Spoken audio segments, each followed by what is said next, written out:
The afternoon sun bathed the city park in a golden glow, children's laughter mixing with the distant hum of traffic. Daniel Carter sat on a wooden bench, his briefcase beside him, eyes flicking between Lily playing near the swings and the phone buzzing insistently in his hand.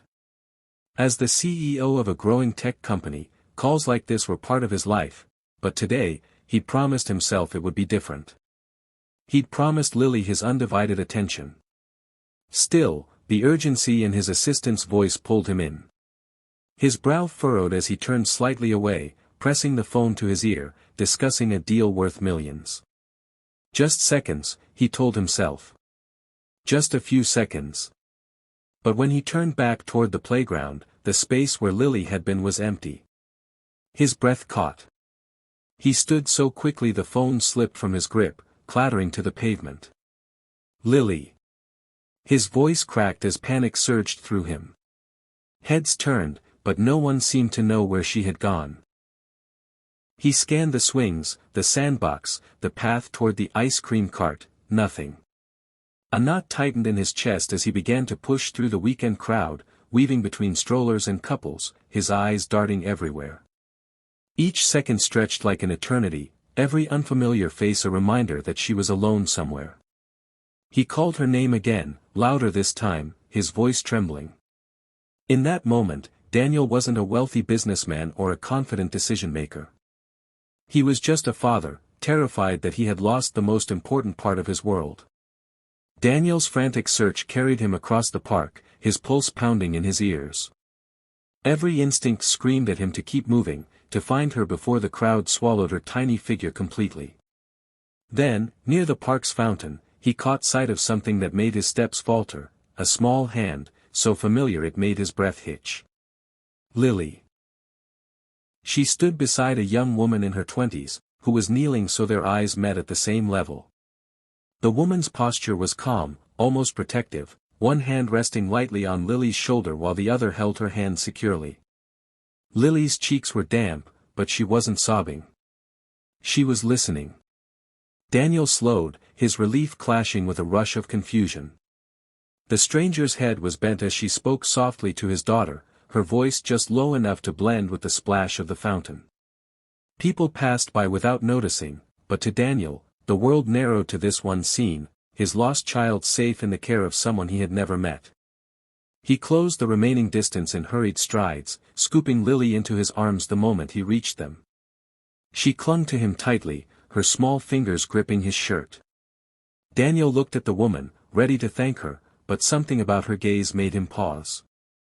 Her eyes were warm, steady, and strangely familiar, like a half-forgotten memory tugging at the edges of his mind.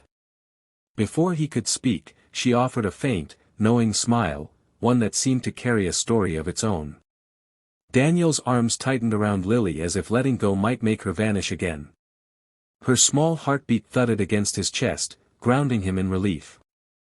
He opened his mouth to speak, maybe to thank the young woman, maybe to ask how she found Lily, but before he could, she leaned in slightly, her voice just above a whisper. "Your daughter said she was scared," she murmured, her tone gentle but carrying weight, "just like I was, the day a kind man found me and told me I was safe." Daniel froze.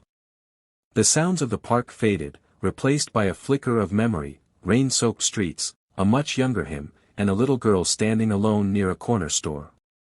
He had knelt down then, offered her his coat, told her she wasn't alone. He hadn't thought about that night in years, assuming the girl's life had moved on without remembering him. But now, the way this woman looked at him, calm, certain, almost grateful, made his pulse slow. His grip on Lily loosened just enough for him to glance at her rescuer fully, the familiarity in her features finally clicking into place. Daniel's mind reeled. Could it really be? The lost little girl from all those years ago, standing here, holding his own daughter's hand, returning the same comfort she had once been given. The woman's smile deepened, her eyes shimmering with a quiet recognition that left him utterly still. In that instant, he knew this was no coincidence. The woman's gaze held his for a long, unbroken moment, as if she knew exactly what he was thinking. Then, with a small nod, she said softly, "That was you. I never forgot." Daniel's throat tightened. He remembered her trembling voice back then, how she'd clung to his coat until her parents arrived. He had walked away that night believing it was just a passing act of kindness, a fleeting moment in a stranger's life. But now, standing here years later, he realized it had been so much more. She continued, her tone steady but full of emotion. You told me the world still had good people. That I'd be okay.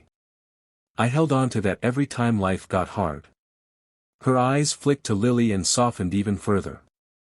When I saw her alone today, I knew I couldn't just pass by. Daniel's chest swelled with a mixture of gratitude and disbelief. The enormity of it hit him, the kindness he had given without expecting anything had circled back in the most unexpected, powerful way. Lily shifted in his arms, looking between them with wide, curious eyes. Daniel gently smoothed her hair, his mind racing not with business deadlines or profit margins, but with the realization that life's greatest returns often came from moments that cost nothing at all. For a man who had measured success in wealth and deals, this was the richest moment he had ever known. They stood there for a few moments longer, as if neither wanted to break the fragile magic of the moment. Finally, the woman crouched down so she was face to face with Lily. Her voice was tender, but there was a firmness to her words, as if she were passing on something precious. The world is full of good people, she told her gently. Always be one of them. Lily nodded solemnly, as though she understood more than her young age should allow. Daniel's heart ached in the best way, watching his daughter absorb the same lesson he had once given to this woman years ago. The woman stood, offering Daniel a small card with her name and number scribbled in neat handwriting. In case you ever need a reminder, she said with a faint smile. He took it, his fingers brushing hers briefly, a silent exchange of gratitude that no words could fully express. As she walked away, blending back into the weekend crowd, Daniel remained still, holding Lily close. The chatter of the park slowly returned, but everything felt different, brighter, warmer.